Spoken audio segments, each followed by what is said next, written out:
Welcome to the Community Difference Frisco, powered by the Difference Media LLC, and hosted by Brian Poduska with Real Property Management Focus, and also sponsored by Jax Kreider with PBJ Mortgage, Lauren Gill with My Live, Love, Travel, Debbie Watson with Abracadootle, Bethany Rowan with the B. Rowan Realty Group, Lilliana Aranda with Window Hero, Eric Buchanan with Goosehead Insurance, Meena Singh, college counselor and prep coach, and by Sean Neidig with Chicago Title. The Community Difference Frisco was created to serve as a platform for local leaders and business professionals to showcase their expertise, values, and commitment to their community. Overall, the podcast aims to create a stronger sense of community in North Texas by highlighting the often overlooked or unnoticed good work being done by local leaders, businesses, and professionals. So sit back and relax as our host, co-host, and their guests share inspirational stories, experiences, thoughts, and insights about being a professional, along with the opportunities for our businesses to serve our communities in very special ways. Because the Community Difference Frisco starts now. Well, good afternoon, Frisco. Happy March Madness, and welcome to the Community Difference Frisco. We're a podcast firmly rooted at the intersection of business development and community involvement. I'm your host, Brian Poduska. I am the owner of Real Property Management Focus, where we focus on your real estate investments right here in Frisco and throughout the DFW area. You are watching episode number 63 of the Community Difference Frisco. If you haven't seen our show before, we are basically a community-based podcast putting the spotlight on one of 5 different types of key community members. That would be business owners, entrepreneurs, community leaders, think politician or board member, something like that, Frisco ISD leadership, nonprofit leadership, and sports leadership. We are Sports City, USA, after all, here in Frisco. It is March Madness. It's that time of year, so spring is upon us. I'm excited about that. If you haven't seen our show before, we also have a business topic that we discuss every month. The business topic of March is how to think like a CEO, even if you are a team of one. We will be diving into that with our co-hosts and guests a little bit later on in the show. And speaking of co-hosts, let's bring them on. I'm going to introduce our co-host today. It's both Lily Aranda and Eric Buchanan. First, we're going to bring in ladies first, of course, Lily. So Lily knows how to make an impression, whether it's with her top-tier Macarena skills or unintentionally rocking inside-out joggers at the grocery store. As the owner of Window Hero Frisco, she lives by work hard and stay humble mantra, proving that thinking like a CEO, even as a team of one, means owning your mistakes, embracing the unexpected, and maybe even defending your love for cherry snow cones with pickles. Get ready for a fun and insightful conversation with Lily, and let's say hello. Cherry pickles is a good thing. I don't know. Snow cones are great with cherry pickles. Just try it. I love both snow cones and I love pickles. I don't know if I love them together, but I can't say I'm a hater yet because I've never tried it. So put that on my menu. The snow cone lady. Is that a topping that the snow cone lady in downtown Frisco offers? Yeah, she knows about it. Okay. Well, there we go. I'm going to have to try that this summer. Well, good to see you, Lily, and welcome to the show. I look forward to having some good conversation. Thank you for having me. Of course, as always. All right, let's bring in our second co-host of the day. That would be Mr. Eric Buchanan, who has mastered 2 of the toughest jobs out there: herding intense youth baseball parents and surviving a wildly underpaid career in hay baling. As the owner of the Buchanan Agency, he lives by onward and upward, proving that thinking like a CEO, even as a team of one, means learning from every job, even the sweaty ones, and always moving forward. Get ready for a conversation packed with wisdom, humor, and maybe even a few stories from the baseball trenches. Let's bring in Eric and say hello. All right. Brian, Lily, how are you? Fantastic. Good to see you. How are you, man? Good. Yeah, you got to know how to manage people, and managing youth baseball parents and probably youth softball parents, as we'll talk to Tatum later. Yeah, that's a skill in and of itself. So anyway, but yeah, great to be on. Excited for the show, and let's go. Let's go Frisco, says Harvey. All right, fire up. We got Harvey and Lauren I saw watching, so welcome and thanks for watching, ladies and gentlemen. All right, next up, let's bring in Mr. Roscoe Cartwright, our first guest of the day, who knows that success starts with one simple question: why not me? As the owner of Fingerprinting Solutions Plus and Paternity Testing Solutions, he's built a business by doing what others won't do so he can do what others can't. With a rare skill, actually listening to engage, Roscoe proves that thinking like a CEO, even as a team of one, means ignoring bad advice, trusting your wisdom, and making things happen. Notice I said things and not the S word. Maybe that's later. Get ready for a conversation full of insight and inspiration. Let's welcome Roscoe Cartwright. I wanted to hear the S word personally. I wanted to hear the whole thing. Well, shit. All right, I'll say it. That's fine. Well, I see you quite often, Roscoe, as we office out of the same building, but I haven't seen you on this venue. So good to see you, virtually here through the Community Difference podcast. Welcome to the show. Look forward to diving a little bit more deeper into your thoughts on, thinking like a CEO, even if you're a team of one, as well as your business. So welcome, my friend. I appreciate you having me. You bet. All right. Last but not least, let's say hello to our final guest, Miss Tatum Stolting, and she'll have to correct me if I mispronounce that. We'll find out for sure here in a minute. But Tatum knows how to make tough calls, whether it's umpiring NCAA softball or deciding to sprint home covered in blood. Don't worry, it was her dog's blood, not a kid's blood. As the owner of Lilliana Sports and the Woodshed, she lives by the mantra of choose being kind over being right. I love that. Proving that thinking like a CEO, even as a team of one, means leading with heart, handling the unexpected, and always keeping things in perspective. Get ready for a conversation full of wisdom, humor, and maybe even a little extra umpire level clarity. Let's say hello to Ms. Tatum. Hi, you said it right, Stolting. Okay, Stolting, good. I should have asked you that before we came on, but I took a stab at it, and No, you got it. You got it. I feel like we really need to elaborate on the blood thing early, so that we can. Well, we've got some time right now. Let's go ahead and tell us that story. Definitely the most embarrassing. I had a pit bull, and I was walking her to a park nearby in a neighborhood, and there was a mom and two little girls, and the two little girls wanted to pet my dog. And I said, it's fine. She's like super friendly. And the mom was really hesitant. And I said, no, like, she's okay. She's really super friendly. But the mom, I didn't want to push her. So we just kept walking. And then not far past that house, my dog had gotten off the leash and went after an animal in bushes. And she cut part of her ear and was bleeding. Oh. And I don't know if she got an animal because she had blood in her mouth. She had blood. She was soaked in blood everywhere. And so I sent her home. I was like taking her home, and we passed by that same family. And my dog's covered in blood. My dog's covered in blood. Her mouth and everything has just got blood dripping down all the way home. And they just saw me like running after her on the street. So the lesson from the mom was, see, never pet a pit bull. Yeah. It didn't hurt anybody. Yeah, you didn't change that mom's mind at all. Yeah, that's right. Reinforced her fear of truly gentle dogs, but that's awesome. Well, thanks for clarifying that. I did happen to read that story, so I knew the story, but now the audience does, and that's an awesome story. Well, question for our guests. What is your favorite thing about the Frisco community? Tatum, ladies first, I'll let you answer first.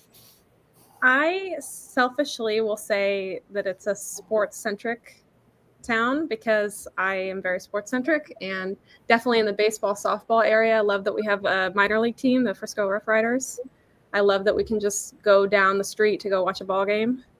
So that I personally love how it's a great community for families with young children who seem very like athletically driven, because that's kind of where my heart is. So. Yeah, love it. Well, I like it. Specifically for your business, that's fantastic. And it's I mean, I can speak as a parent of sporting kids. It's definitely a great place for that. And yeah, Rough Riders, it's one of our partners. So love the fact that you're out there on a regular. Very cool. Roscoe, same question for you. What's your favorite part about being in the Frisco community? That's a pretty tough question. I mean, I've gotten a chance to travel all over the world, see many cities. There is no place like Frisco. Everything is here. It's very convenient. You don't have to leave. If there was an airport here, you would never have to leave this place.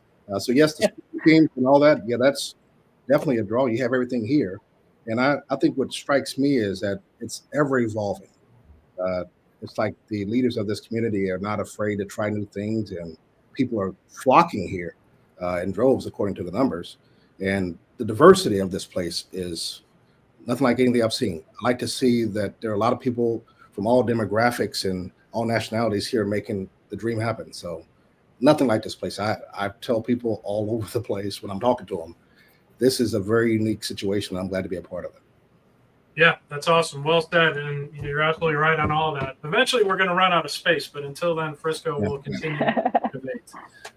Awesome. Well, guys, let's get ready for an awesome show. Look forward to the discussion about the business topic and learning more about you guys. But first and foremost, we got to continue the Frisco theme and talk about what's going on in the city of Frisco this next couple of weeks, which we'll talk about right after the break. Stick around. We'll be right back. The Community Difference Frisco is made possible by Brian Poduska with Real Property Management Focus, Bethany Ralwin with the Beer Ralwin Realty Group, Lilliana Aranda with Window Hero, Jack Skryder with PBJ Mortgage, Debbie Watson with Abracadoodle, Eric Buchanan with Goosehead Insurance, Meena Singh, college counselor and prep coach, Sean Neidig with Chicago Title, and by Lauren Gill with My Live Love Travel. The Community Difference Frisco. Together, we can make the difference. And now, back to the show. Are you ready? Because it's time for What's Up Frisco? All right, welcome back. We are going to talk about what's going on around town, what's up Frisco. And with that, I mean things like events coming up. As Roscoe mentioned, there's no shortage of things to do in Frisco. There's no shortage of events going on, job openings, things like that, fundraising activities, networking activities, things like that is what we're going to talk about. Tatum, you spoke about sports activities. We've got a few of those coming up. So, Lennon, let's go ahead and throw up some of these splash screens, and I will talk to these events coming up. So, the Vasquez Circus. I didn't know entirely what this was, but the last several years, I've seen this mountainous tent pop up in the parking lot of the Frisco Rough Riders Stadium over there, and it is the Vasquez Circus. So it's currently going on March 14th. It ends March 30th. It is the tail end of spring break here in Frisco, at least with Frisco ISD. So if you're still looking for something to do, head on out to Riders Field and buy some tickets to the Vasquez Circus. It's a legit big-time circus. And then coming up this weekend is the Pro, the FTB, the Pro. This is the pro football players, retired pro football players coming out to PGA Frisco this weekend to compete in the golf tournament. Eventually feeding into the four major sports are all having something similar to it, and they will have a king of the hill essentially between the four major sports. This is the football version. So you see my guy Brian Urlacher up there on the screen. There's several other Hall of Famers in there, Marshall Falk, several others. You can see the name up there, but get your tickets online. Just search up the Pro at PGA Frisco. You can see it starts at 9 a.m. March 21st through the 23rd this weekend. And then we've got the Market at the Star. So that's this Saturday, March 22nd. It's over at the Plaza. I guess it's officially known as the Tostitos Championship Plaza, but it's essentially that small little mini field that's right in front of the Star, the Ford Star over there. Head on out there if you're looking. It's free to attend. It's basically like a flea market, all kinds of different vendors out there. I think it's supposed to be very nice on Saturday, maybe a little windy, but head on over to the Star if you're looking for something to do earlier in the day. It goes from 10 a.m. to 4 p.m. Also on Saturday is the Fresh Start Art Reception. So this is being put on by the Visual Arts Guild of Frisco. We know several folks over there. So to support their event, this is in the evening, 6:30 to 8:30. Again, on Saturday, the March 22nd.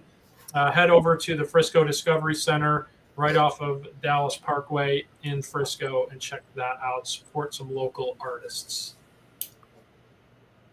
Oh, Eric, I see your comment there. Why do they call it the Championship Plaza? That's a pretty good joke. So for those of you, it's not on the screen, but in our private comments, Eric put a nice little quip over there about why do the Cowboys call it Championship Plaza? You know, as fellow Bears fans, we have a lot of room to talk. Well, at least we have. Hey, Brian, Chad went to school with Urlacher. I didn't know you liked Urlacher. Oh, heck yeah. He's my boy. He's a Chicago Bear Hall of Famer. Heck yeah. All right, Chad and I are going to have to have some conversation about that. That's cool. Yeah, he'll tell you all the party stories. I'm sure there's plenty. Yeah, he's a little bit of a rebel. All right, awesome. All right, Landon, what else do we got up here? What were we on? I forgot. All right, the Home and Garden Show. So also at the Ford Center over at the Star. This is March 28th through the 30th. So this is next weekend. This is a 3-day event. So Friday, Saturday, and Sunday at the Ford Center at the Star. This is indoors, not in the little plaza out there, so we don't have to worry about champions or championship because they haven't named the actual building for a championship there. But go check that out at the Home and Garden Show right there at the Star. And then I want to make sure that this is on people's schedules if they are, certainly part of the Staley Middle School community, but they are having a public hearing, a Staley Community Impact meeting. It is at the Frisco ISD Administration Boardroom. That can hold several hundred people. So that is going to happen on March 31st from 6:30 to 7:30. If you haven't heard, they are the recommendation is to close Staley Middle School permanently rather than proceed with the renovations there, which obviously impacts quite a few students who are either mapped to go there or currently going there. So if you want to voice your opinion on that, that recommendation has been made. It hasn't been voted on, so March 31st is the time to voice yourself. All right, next up is another public hearing. This is on April 7th. It is for the Center of the Arts proposed development. So this is essentially hearing the public voice. This will be on the May 3rd ballot. It's for community approval, voter approval of the Center for the Arts. It is a multiple $100 million project funded both by the CDC, the Frisco CDC. The joint funding is also with the Prosper ISD, and they're looking for private funding as well. Roughly, it's a third, but that's not entirely accurate. Do your homework on this project. People I hear a lot of misinformation going on around this. So do your homework on this. The public hearing is it's going to start at 6 p.m. It's at City Hall. So definitely check that out. It will impact all of us because all of us here in Frisco, because it is utilizing city funds. It's not increasing your taxes per se, but it will be utilizing city funds. Also, I mentioned job openings. So the Frisco Athletic Center is hiring, and they need help over the summer. So the list of all the different job openings are there. Camp leader, camp counselor. I won't go down all of it, but obviously the swimming pool will be opening up here shortly. So if your kiddo is back from college or they're looking for a summer job, head over to the Frisco Athletic Center. They are hiring. And then the Business Incubator Program, we've mentioned it on the show before, but they are looking for volunteers. Anybody who can dedicate some time to either be a coach, a mentor, or sit on the board. This is essentially Shark Tank for high school students. Ashley Sign, her information is right there. Reach out to her if you have the opportunity and ability and desire to volunteer in any of those functions. And then I believe this is the last one, but I do want to make sure that we're sharing this out. This is a project with Leadership Frisco Class 28, of which I'm a part of. But this is going to be fun, guys. This is a dodgeball tournament that we're hosting to raise funds for the Frisco Education Foundation. That is the scholarship arm of Frisco ISD. We're looking for teams. We're looking for sponsors. We're looking for volunteers. we're looking for business services to be donated as part of our raffle as well. Teams are $500. You can have up to 10 people per team, so $50 a head. It's not that much when you're looking at it on a per person basis. We're going to have the dodgeball tournament. We're going to have some side activities. We'll have a DJ. This is at Fieldhouse USA. It's on May 2nd, Friday morning, starting at 9 a.m. Come on out, support. It's free to get in if you're not playing. Come on out. It's the day before the election, so I anticipate there will be quite a few people out there. I know there's several folks that want to throw a dodgeball at me, so if you're in that crowd, come on out, line up, get in line. Maybe we'll even charge for it. All right, I think, is that it, Landon? Is that all we have? Yeah, but I need to know what this this comment is right here. That's my mom. It's my mom. Tater. It all makes sense. Got it. Right. The Tater. All right. I was going to say, how did that come about? Tatum, I saw you put your hand over your head when I put it up there, so I had to come back and call you out. I'm sorry. It's okay. Well, I love the audience participation. That's the first time we've had a mom shout out, and the first time she's exposed a fun nickname. So that's awesome. Maybe we'll call you Tater for the rest of the show. I get a lot. Tater Tot, Tater Bug. I have a lot of.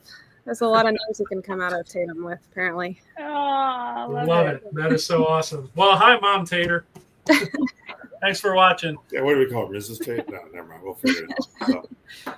So. Awesome. Well, guys, that's what's going on around Frisco the next couple weeks. So thanks for bearing with us during that. There is a lot going on. There always is, and it will continue to pick up as the weather warms up. With that, we're going to take a short commercial break. We're going to dive into the business topic of the month. Once again, it's how to think like a CEO, even if you're a team of one. Stick around. We're going to talk about that with our co-host and guest in about 2 minutes. See ya.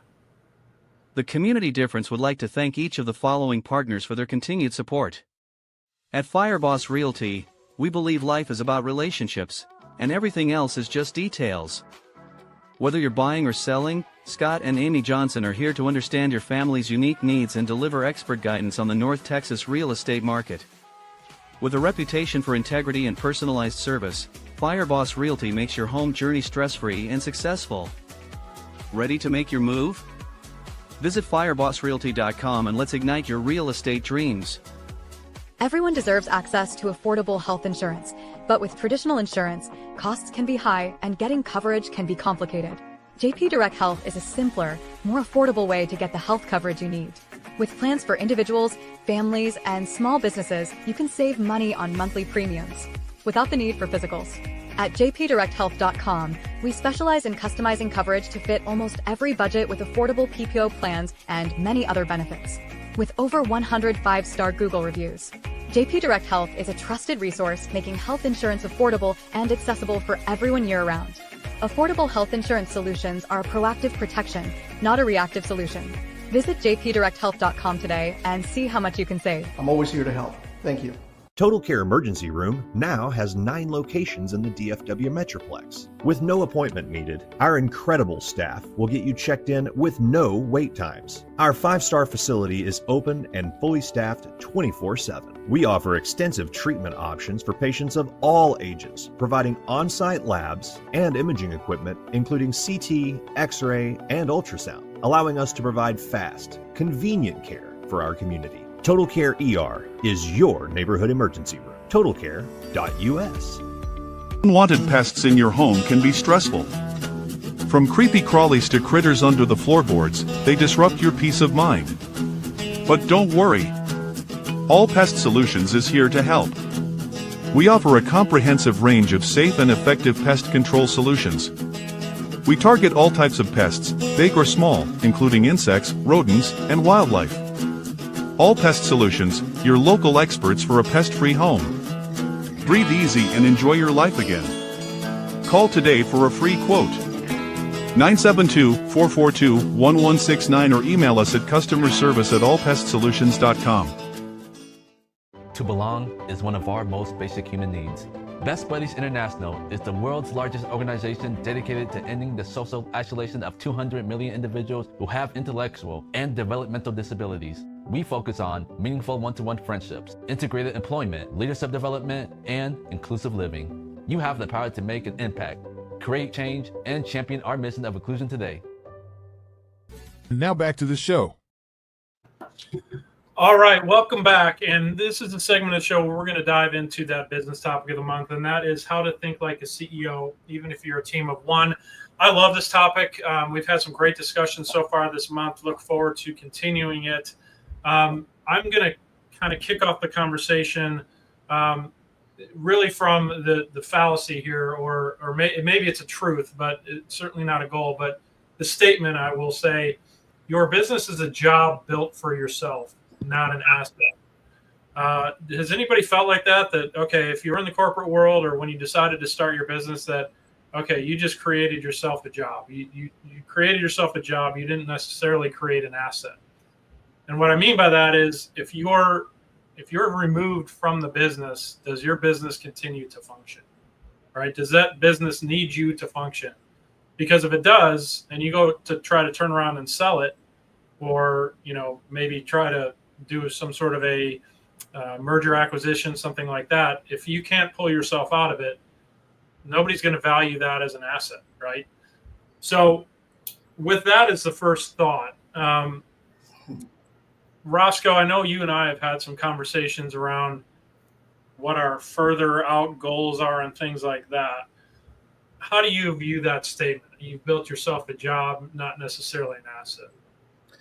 Yeah, Brian, I remember I don't know if it was a seminar or a video or something, or somewhere I was in a networking event, but the person actually mentioned that many entrepreneurs, they think they're escaping this thing and they're going to create this business, and all of a sudden you're making $10,000, $15,000 a month immediately, and you're going to be able to go on these vacations and all these different things. But he said, no, entrepreneurs actually create another job for themselves.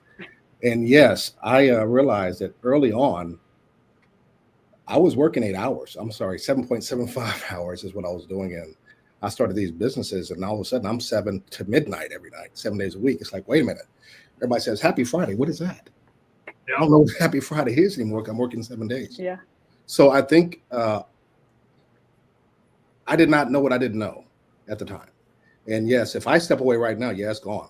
But I think there's some grace that should be given because we are starting something brand new.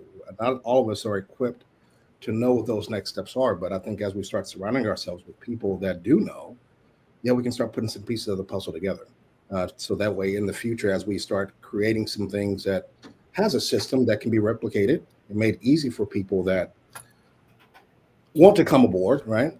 I think we can start scaling and then have that freedom that we're looking for. But it's going to take get down into the dirt a little bit, and it's going to take some sacrifices. I always ask people that ask me about entrepreneurship, I ask them one question: what in the world are you willing to give up to get it? And if you're not willing to sacrifice anything, then you need to keep working for whoever you're working for, because you're going to step into this and be severely disappointed. So yes, in the beginning, yes, I agree. We are exchanging one set of work for a much broader scale. But as you have people that I've been surrounding myself with, I'm starting to find out how to make this a little bit more attractive for someone that wants to come aboard. And ironically, I think we're going to get to it a little bit later. I have people that are asking me, my clients are asking me, hey, have you thought about franchising? Which is a huge testament to, I may be on the right track. I don't know yet. We're going to see. I'm still young in the game, but oh yeah, it's just one of those you can things. make this thing grow. Yeah, we just want to keep going, and you got to get some momentum first and then create a standard, I think a replicatable thing. And then of course you'll start seeing that freedom that we're looking for in the first place.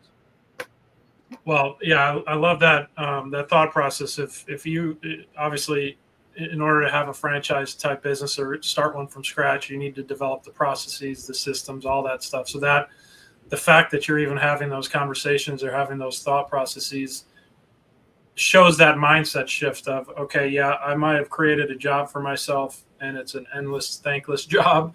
But at the end of the day, what is that end goal, right? And then how does that become an asset that is replicatable, that doesn't require you to be there, but you can basically create another one of yourselves through somebody who's willing to go through that, right? And be that franchisor or franchisee, I should say. So yeah, I love that mindset shift, I'll call it.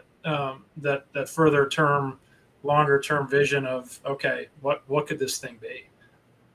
And it's good to hear that you've got other folks that see that vision. Right.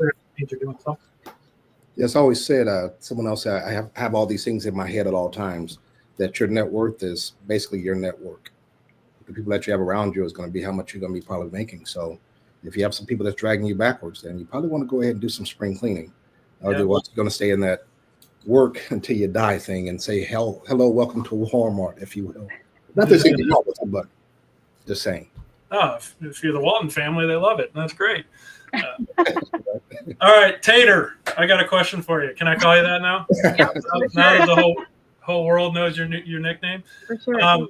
So Elion Sports, and I've read a little bit about your bio. So what do you guys do? We do uniforms and equipment for mostly baseball and softball teams. So a sports store, try to be a one-stop shop. I feel like we came into Frisco where there were other screen printing and embroidery places, but nobody had like a niche like baseball and softball specific. And so I feel like we've thrived because we found our like direct market. So we do that, and then I don't know if I put this in my bio. We own the batting cages, some batting cages in Frisco, the Woodshed. So we have baseball and softball lanes where people can come practice, hit, and do indoor fielding stuff. So that's a really cool name, the Woodshed. Yes, I like that. Yes, very cool. Okay, so you guys operate generally locally, or are you taking orders nationally and shipping out? It's a lot of it's local, I would say. I mean, we get orders from travel organizations that are like based out of different cities, but for the most part, our clients are specifically like out of FBSA too, which is how I have the connection with Eric, because we do all the uniforms for Frisco for fall and spring for baseball and softball. Gotcha. It's about 2,500 kids, 250 teams, and they all got to be printed at the same exact time. Mm-hmm. So it's pretty easy, right? Yeah, right. Snap the finger and you're done. Yeah. That takes a little bit of planning, clearly. They do a great job, and they're a big part of making FBSA go, and every spring and fall, and so it's fun to do business with people that you know and trust, and that are kind of building their own business as well. So supporting small local business. I mean, we could order our uniforms from anywhere in the country, right? Mm-hmm. But we're ordering them from Frisco, which makes just a lot of sense for us. Right. Well, Tatum, so to that point, clearly you can't do all of that work, in a very short period of time all by yourselves, right? So how do you guys manage that? And then how let's look forward and say you snag the same sort of contract with another whale like Plano, right? Mm-hmm. How do you guys scale? I do a lot of it myself because I'm passionate about it. So I guess we'll talk about this later. I have to start learning how to delegate better because I love designing uniforms and I love like seeing the final product. It's very satisfying to me. And so we try to do a lot of like pre-planning. So when the start date and the deadline are approaching, like we have everything set to go. Like we try and get everything ready so that it's not, because it feels like it's all rushing in at one time. The work that we do ahead of time, knowing that the busy season is coming, is really important for our business. So I say if we were going to get another city contract, which we have Little Elm softball, which is like not as big but kind of significant, I would just need more bodies, I think, to help do the little stuff that I don't want to do. So I get that for sure. Sounds like you might need to negotiate a new start and finish time for some of these organizations too. That would help stagger. The FBSA president keeps making the window smaller and smaller every year. Well, we know that guy. See if he can. Yeah, maybe he can do that. Take it up at the next board meeting or something. I don't know what to tell you. No, we get a lot of support from Eric and the people at FBSA. Kim at FBSA, they're very supportive of, and I started. Eric wasn't the president, but I started back when COVID happened, and that was right in the middle of baseball season. And we had already ordered 90% of the uniforms, and kids had already paid registration fees. And I was probably like my second year into business, and I was having a breakdown because I thought, like, are they still going to pay for the uniforms? I mean, but FBSA has been super supportive and helpful, and I can't say enough good things about what they do for kids who play baseball and softball in Frisco. Well, yeah. Go ahead, Eric. Well, I was just going to say, kind of going to one of the, bolt-ons to the topic, the idea of, if you own your own business, everybody wants this freedom, right? Everybody wants to be the owner. They're not in there 9 to 5 on job. And I think, Tatum just, share something about you that's not embarrassing or a nickname, something to point of pride for you. Tatum's probably the most visible Frisco person on ESPN. She's umpiring college NCAA games every weekend. You're where, in Columbia, Missouri this weekend? I am, yes. The OU Mizzou series. Mm-hmm. And you've done are you I think you told me you're probably getting close to being on the Women's College World Series circuit. Yeah. I've done a couple super regionals, which is kind of the pathway to get to the series. So, okay, so you're our own celebrity. But talk about how being a business owner, and while there's all the stuff you got to do and you got to grind, and maybe you are working 80 hours a week and not seeing Friday, to Roscoe's point, but there is a freedom you get where you can go to Columbia, Missouri to do something else that you love. Mm-hmm. That, yeah, you make a few dollars umpiring, I guess, but it's not really your day job. Like what does that mean to you as an entrepreneur to be able to do that? Yeah, that flexibility was kind of why I started my own business. I wanted to start my own business because I wanted to be able to umpire still. And I thought, if I didn't have a corporate job where I could manage my own hours and my own time, then I could continue to umpire and continue to travel. And obviously people, entrepreneurs, business owners all know that you put in like way more hours than you would if you were doing a corporate job. But at least I can control like how much I want to work at certain times. And so I really appreciate that about being a business owner. What I miss about being like in a corporate job or whatever is I feel like the level of stress as a business owner is like way higher.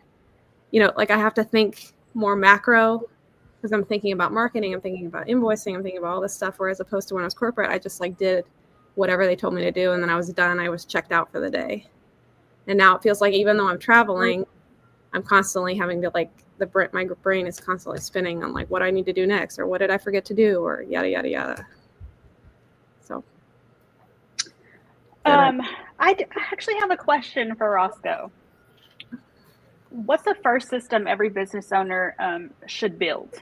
So you work by yourself, but you're trying to build something scalable, right?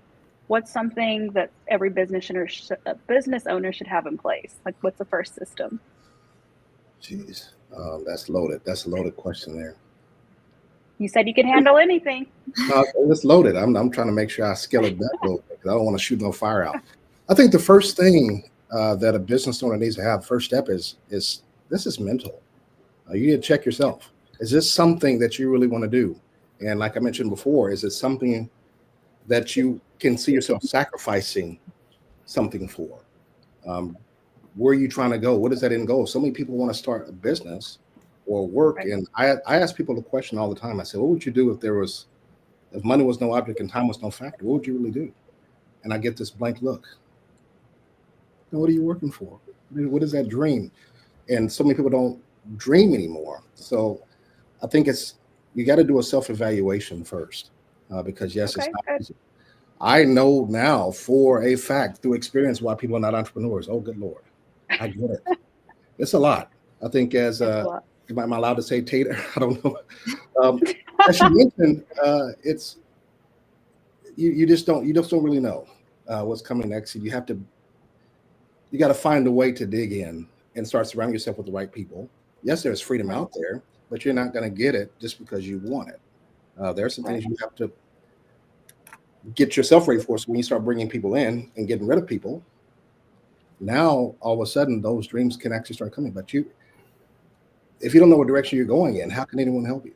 And so many people out there ready to go that I'm finding that say, hey, what are you trying to do? And I say, hey, this is where I'm trying to go. And oh, sure, I know a person that can do this. I know a person that can do that. All of a sudden, we're getting closer to that dream. So with systems in place, start with self in this brain. I took a different approach. I prayed about it.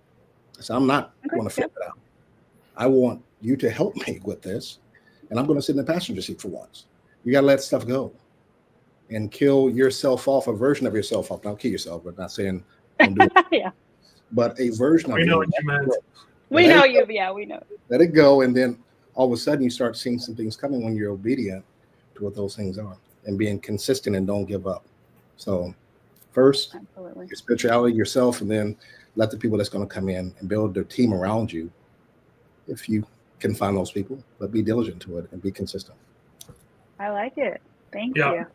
I love that. And part of, taking that next step, right? Of, okay, so we started with, all right, we've created a job for ourselves. Now, how do we work ourselves out of that job, and how do we make this truly an asset where we can pull ourselves out of it and essentially enjoy the things that we like doing, right? Or move on to the next business opportunity, whatever the case may be. One of the key ways to do that is to create leverage, right? So what I mean by that is that, leverage of the whole idea of the fulcrum, right? And creating leverage, trying to lift a heavy object. You can't do it with your two hands, but when you put a lever in place, lo and behold, you can lift something up, right? So the concept of leverage with your business ownership, even if you're a team of one or you're a team of 100, how do you, and maybe let me ask it this way.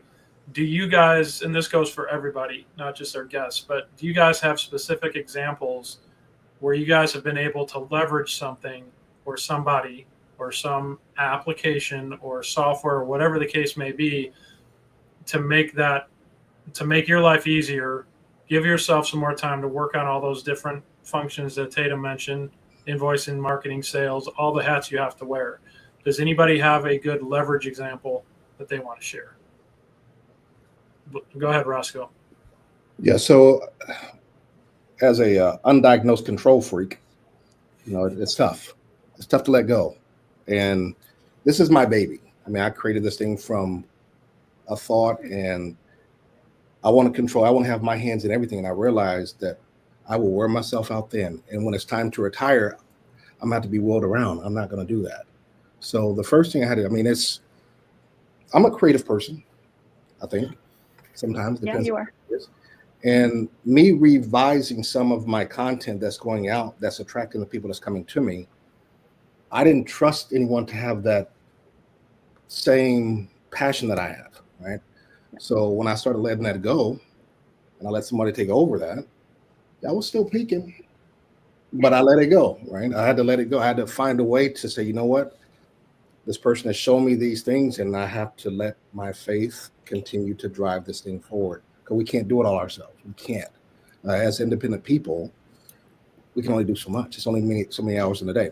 So my website, for example, I let it be redesigned, and it came out magnificent. People have that was great. I know who helped you with that, and I know too. Yeah. So how much better was that than you could do? I couldn't have done that, period. Yeah. I tried, and it failed miserably. It went up in flames. But that was the first step. Then the second step was I have all this social media now. I can't do that's a whole different job. So I found someone that did it. And now I have all this content. It's like, whoa, how much time I got, because I would sit in my living room on the couch and just into the wee hours of the morning trying to create stuff. I don't have to do that anymore. And now I have content to take some burdens off of, because I get most of my business from people finding me. And now that stuff is being more automated now, I don't have to spend so much time answering the phone or answering questions, because the content now speaks for me virtually. So it's actually giving me a whole lot more time back to go to different events, to sit on this podcast, because I wouldn't have time before, and share these stories. So letting go, you gotta let it go. Well, it's good to see you working smarter, not harder on that regard. Landon, I think you had something that you wanted to ask. Yeah, I want to, because it's what Roscoe brought up, but I want everybody to chime in on this because, one of the things when you're thinking like a CEO, one of the things that comes to mind is risk, right? How do you manage risk? How do you decide to take risk? And Roscoe, what you're saying, we had this discussion on another show. This comes from my experience. One of the biggest risks I ever took was trusting someone else to do a job I didn't think they could do. Like I could, right? And then of course I was proven the same thing you got proven about the website. Not only could they do it, they were way more capable of doing it than I was because they were focused on it and not 18 million other things that I was trying to juggle at the same time. Let's talk about risk. I want each one of you to share what you think the biggest risk that you overcome to grow your business. And it can be a small risk because, in my opinion, trusting someone else is a small risk, but it felt so big to me. Yeah. I think the first simple answer is delegating and automating and giving things to other people, and you just got to trust. And you'll get burnt every now and then, but for all of us as business owners, we all have that same challenge, in our own unique business forms. We all need to delegate things. I think the other risk piece that, if someone's listening and they're an entrepreneur or they're thinking about starting their own business, I kind of go back to how do you make a business scalable? How do you make a business run when you're not there? Some of that comes to which business do you pick before you even start? And I've tried to balance, if you watch like people talk about what's your why, and I think Roscoe, you talked about like if money was no object, what's your why? I'm not trying to rain on that. That's great. But there better be a pragmatic why if I'm really trying to build a business that actually pays the bills. Because I still have a mortgage, right? So I could go do something that is my highest level pie in the sky why, and it's wonderful. But if that business doesn't have residuals automatically, is not a book I can sell, then I got to be able to leverage myself. Like, it's just harder. Like, why did I pick insurance? Not because I was 12 and I wanted to be an insurance agent. It's just when it was time to do this, it's like, it's scalable even when I'm a one-person shop, just like Brian's business, because there's residuals. Tatum, if she can go get all the little leagues and then someday she doesn't want to do it, she's like, I can sell you this and you got Plano little. So that thought process on the front end, the pragmatic why versus the pie in the sky why, if that makes sense. And everybody's should have both. But if you make that decision on the front end correctly, I think you mitigate a lot of risk, candidly. I like that. I would say my first risk was like hiring my first employee, because my business, it very much is me, because it has been me for so long. And people know me, especially in the baseball and softball community, considering I umpire too. And so hiring a person who, was going to now kind of be a face that people see and talk to and everything was a big risk for me. And I was nervous, but it's been wonderful. So probably one of my biggest risks is we have a service center that handles like certain calls and stuff. I just want to know what's going on those calls. I want to see the data. It's so hard just to let them handle some of that stuff, because I'm like, oh, am I losing bids? Am I winning bids? And we do have a chart and it does tell us, different, all the data. But to me, I'm like, who's getting the phone call and why are they getting the phone call? Why am not? And just letting go and letting them do their job. And they probably do it better than I do sometimes. They upsell tremendously. So yeah, that helps. The biggest was resigning from my full-time job. Either I'm all in, I'm all out on whatever I'm going to do. So now that when I decided to be all in on this venture, I know me, the challenge is there. So the risk was leaving something that was so comfortable. Everything was in place. I built it over the last 20 years. I'm comfortable. So the risk was to get rid of all that and to get comfortable being uncomfortable. And every day I'll wake up and say, you know what? It's all on me. I can't have a bad day. I don't want to have a bad day. and leaving that, as Tam said, I don't have to worry about those stresses. The stresses they're different. They're stressed, but it's not the same. And it's kind of tied into me trusting myself, which I do. I can't trust everybody. I can trust me. I got to sleep with me. I got to eat with me. I got to shower with me. You got to get it done is what it's all about. So when I took that leap, it's like, okay, there's no turning back. If I don't get out here and do it, then it's not going to happen. So every day I wake up with a new opportunity to make a difference in the people that I'm interacting with lives. I take that seriously. And if I do the right thing, then it's going to take care of me. The universe is going to find a way. So risk, reward, it's kind of happening. So let me build on that. First, shout out to a few folks that I saw chime in. I saw Cynthia, I saw Tracy, I saw Lauren. Thanks, ladies, for watching. Let me flip the script on London's question. And I know we don't have a ton of time for what's the difference until we get to what's the difference, but I like this angle. What's the risk of not doing it? Who wants to answer that one? That's the biggest risk of all. Okay, there you go. It really is. Exactly. Yeah. It's all for naught. I agree. And that's I wanted to see what your guys' reaction to that was, because if you don't take the chance, if you don't, like you said, Roscoe, have confidence in yourself, of course there's going to be risk involved, but what's the risk of not doing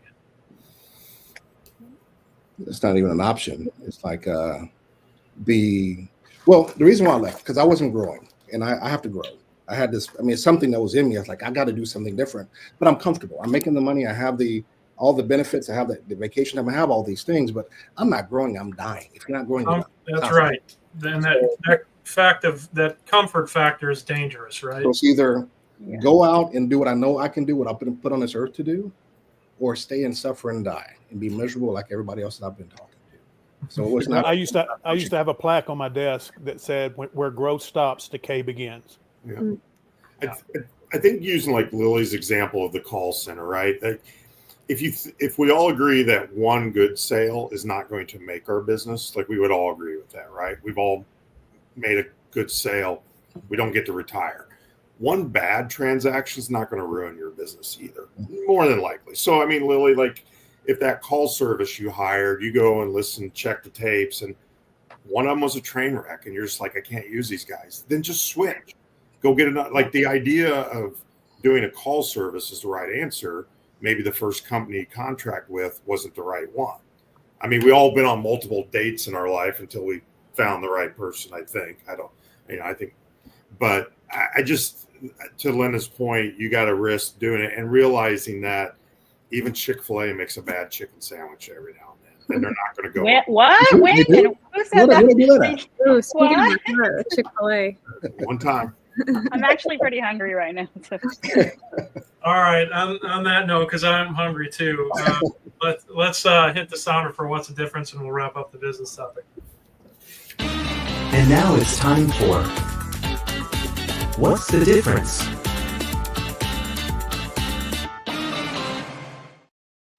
All right, we've got about 5 minutes here for the What's the Difference question. I'm going to go around the horn and ask you guys for just some semi-quick answers, but your thoughts on the answers to these following questions. So the first one being, and I love this question, what's the difference between building a business and building a brand?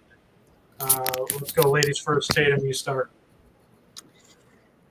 Well, I would say for me, the personality, like my personality helps build a brand, right? As my business. Yeah. Anybody could have just like a screen printing store or whatever, but people who know me and know that I'm passionate about what I'm doing helps build the brand and helps make it reputable and want people to refer me. And then I break into other sports, doing basketball and hockey and stuff. So having that brand, having that recognition and trust that you get is different than just having another business that people click on.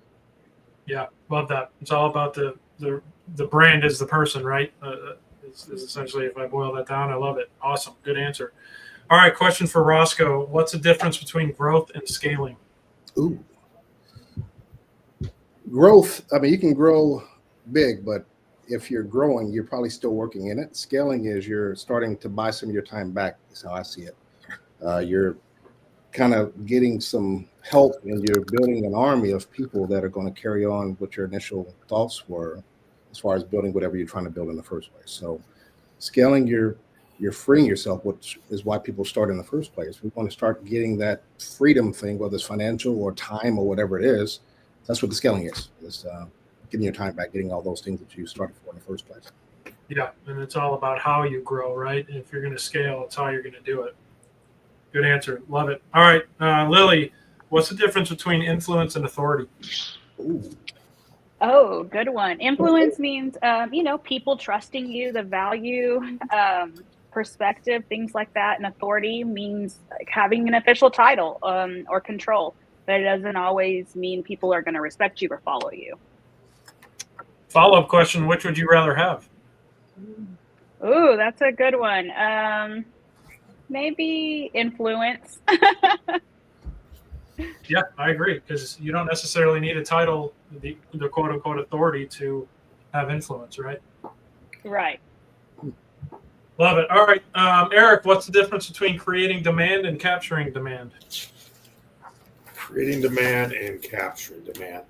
I think capturing demand is, for me, one of the things. I was in front of a group of realtors today that was referred to by another realtor, and so I can talk about insurance, but one of the things I talk about is, here's my cell number, my greatest abilities, my availability. So that's, creating demand by meeting new people, but letting them know how to get a hold of you, letting them know that you're more than welcome for them to call. I also think just creating demand, finding strategic partners, for me, whether it's realtors or lenders, and I'm trying to look at ways to go back to their clientele and recycle them maybe for additional transactions through an insurance review. So I'm trying to create demand, not just for me, but the partners that I'm working with and what I can bring to them to kind of stir some leads for them, and thus it'll do the same for me.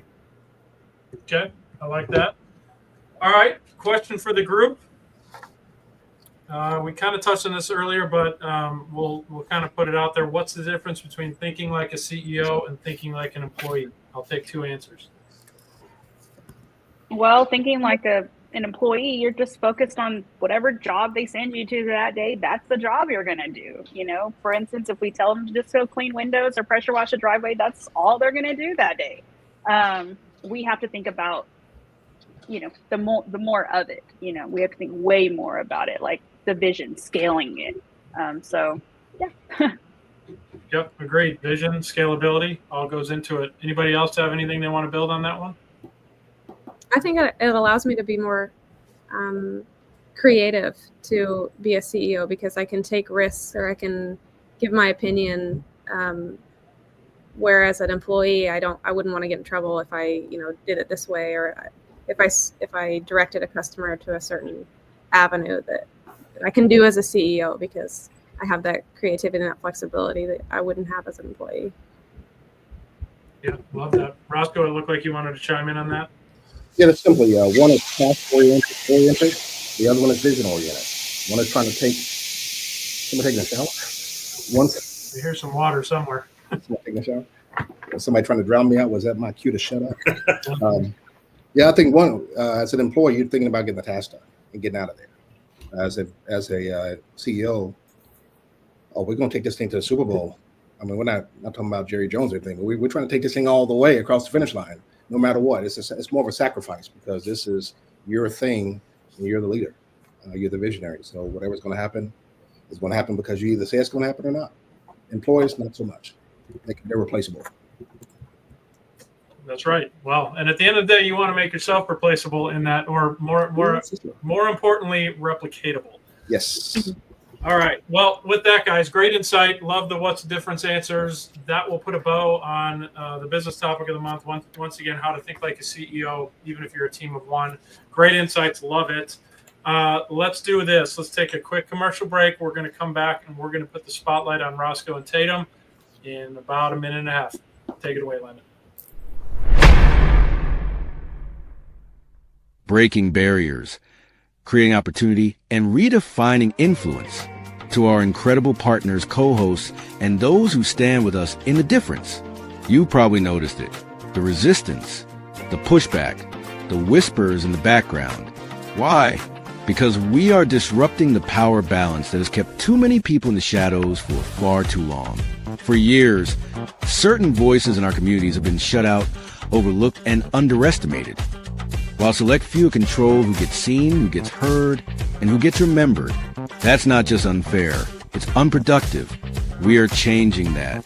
We are creating a platform where influence is reserved for privileged few, where business leaders, community builders, and change makers who have been ignored finally get their spotlight, their voice, and their seat at the table. And that makes some people uncomfortable. Because when you open doors that were once locked, when you introduce new voices into spaces that were once exclusive, when you prove that success isn't dictated by a small circle of gatekeepers, it shakes the foundation of the old way of doing things. But here's the truth. We're not here to ask for permission. We are here to build something bigger, stronger, and more inclusive. We are here to create opportunity, visibility, and impact for those who have been left out of the conversation. And if that makes them uncomfortable, so be it. Growth is uncomfortable. Disruption is uncomfortable. Change is uncomfortable. But progress? That's unstoppable. To our partners and co-hosts, keep showing up. Keep amplifying voices that deserve to be heard. Keep proving that collaboration, visibility, and authenticity are stronger than exclusivity. We are the difference. Not because we say so, but because we show up, stand up, and build up. Let's keep making waves.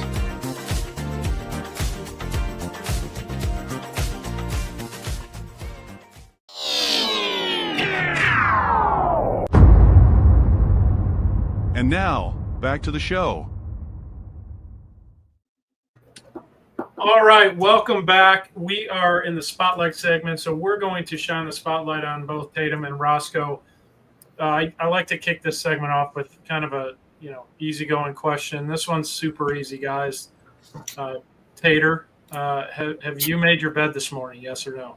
Ooh, I had an 8 a.m. flight, so I left at 5 in the morning. I did not make my bed. Okay, that's all right.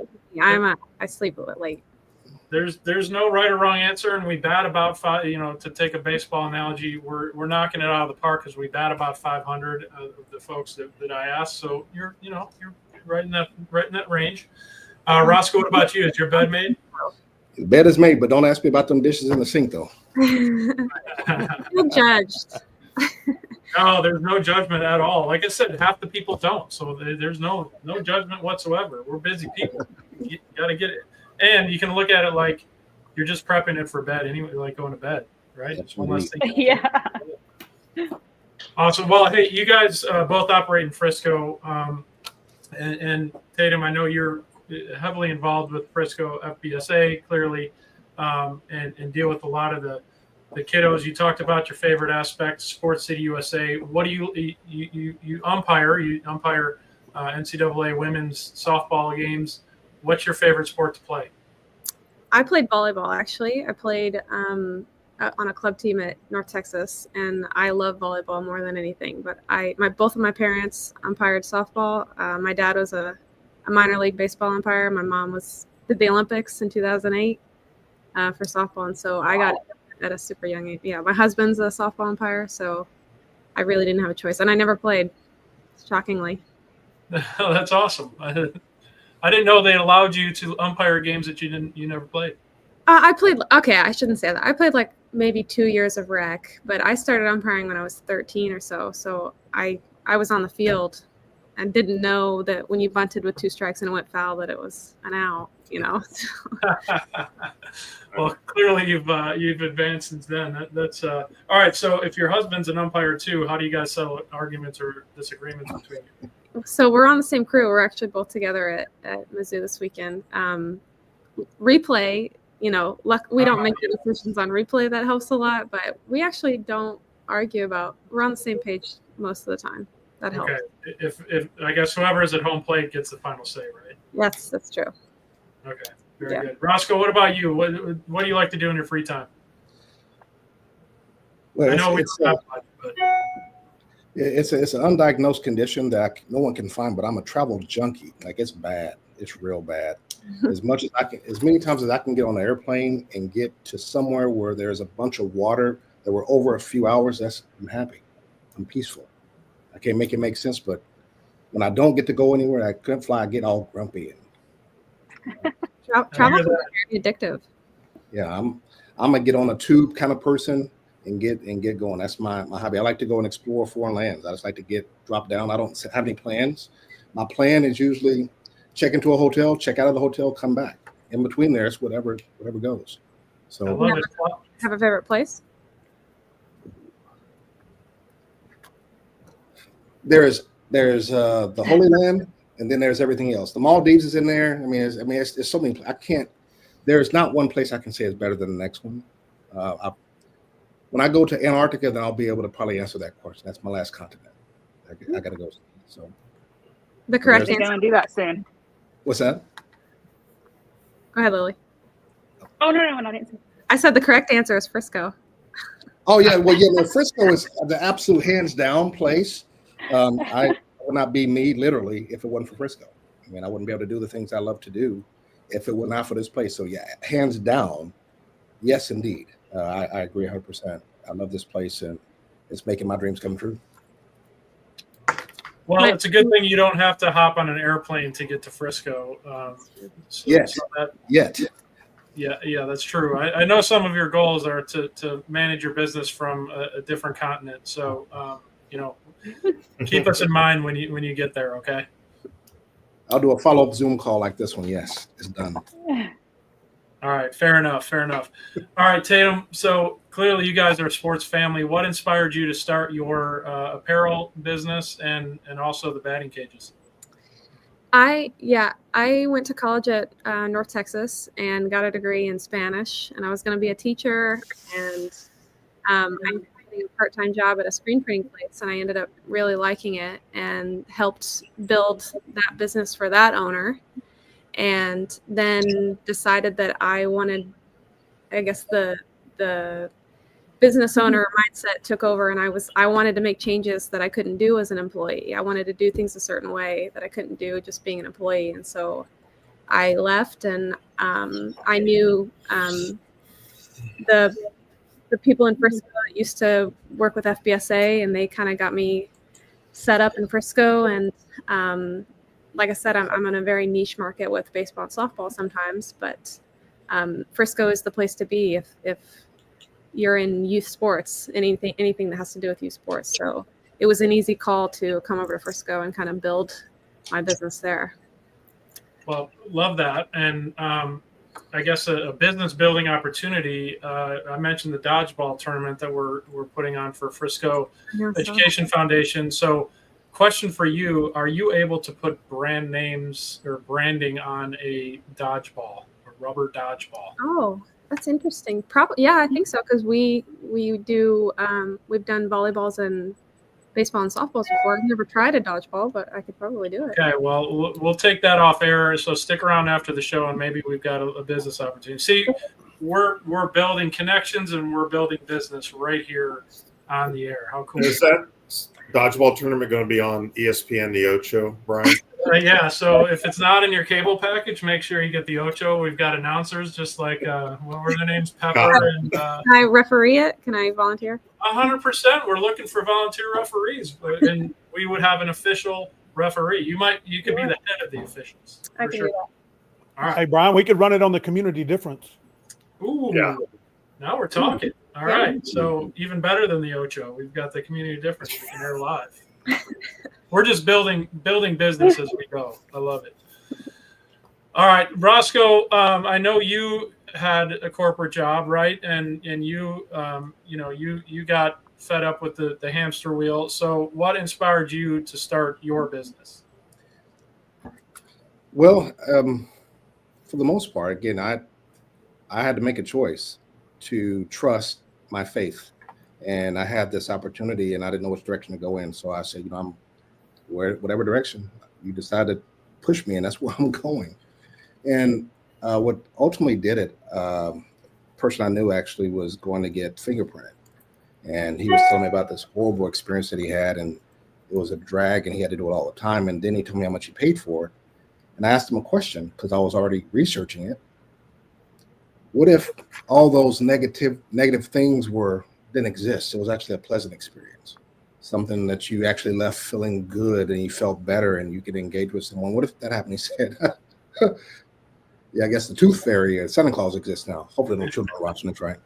But he said that doesn't exist at all. And I asked him to hold my beer right quick and let me go ahead and get back to him.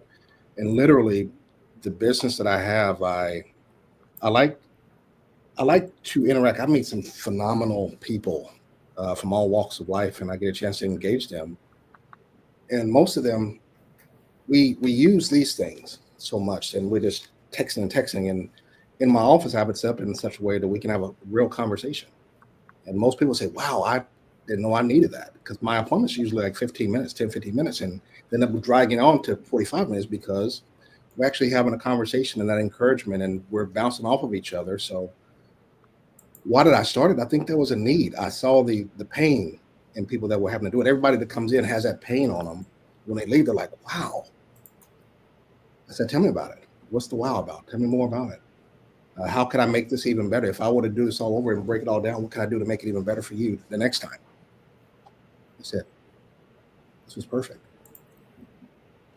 Awesome. So this is the thing, is we're in the right space. We're on the right road of restoring some things, some light and some encouragement that people don't get, and making it a pleasant experience. I think overall it's failing.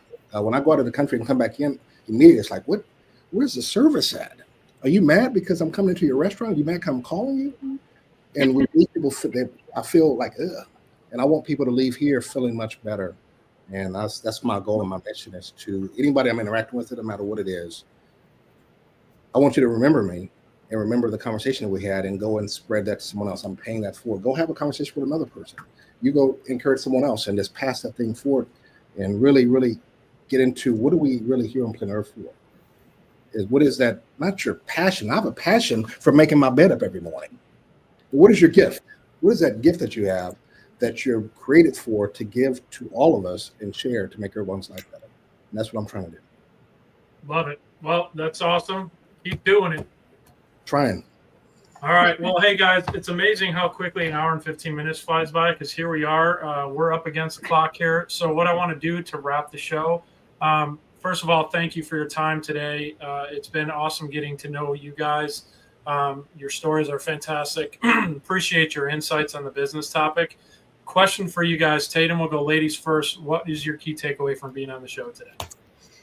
I have been encouraged and reinforced to delegate more and outsource a little bit more, hearing about Lily's experience and everything. And I have recently reached out to more local connections to collaborate more. And that's helped speed up my timelines and everything. Instead of having to go overseas or whatever, I can find people around here in Frisco that help. And that's really helped my business so far. Love it. That's awesome. Great. Roscoe, same question to you. 20 seconds answer, please. Man, just being around all you're phenomenal. I mean, I've been writing notes down, and just the encouraging and the energy and the realness that you have. I think this is phenomenal. I do want to find out more about these cherry pickle things. I mean, it's something about cherry pickles and snow cones, but it's delicious. This has been great. I'll take you for one. Is it dill pickle? Because I like bread and butter pickles. Oh, it's the sour pickles. They put them in the snow They cone. need to serve them at the dodgeball event. Oh, mercy. Yeah, that's a good idea. I'm full of ideas. We'll get that on our vendor list for sure. Wow. Awesome. Well, guys, again, thank you for your insights. Thank you for your time. I know you guys are itching to go watch March Madness, because I got to catch up on the scores here. Best of luck in your brackets. Lily and Eric, thank you as always, for being co-hosts. Great to see you guys. With that, guys, enjoy March Madness this weekend. Have a wonderful weekend. We'll see you back here next week. Same time, 2:30 p.m. Thursday. Until then, see y'all later. Bye-bye. Go Hogs. Thank you for watching today's show. The Community Difference Frisco was made possible by Brian Poduska with Real Property Management Focus, Bethany Ralwin with the B. Ralwin Realty Group, Lilliana Aranda with Window Hero, Jax Kreider with PBJ Mortgage, Debbie Watson with Abracadoodle, Eric Buchanan with Goosehead Insurance, Meena Singh, college counselor and prep coach. Sean Neidig with Chicago Title. And by Lauren Gill with My Live Love Travel. The Community Difference Frisco. Together, we can make the difference.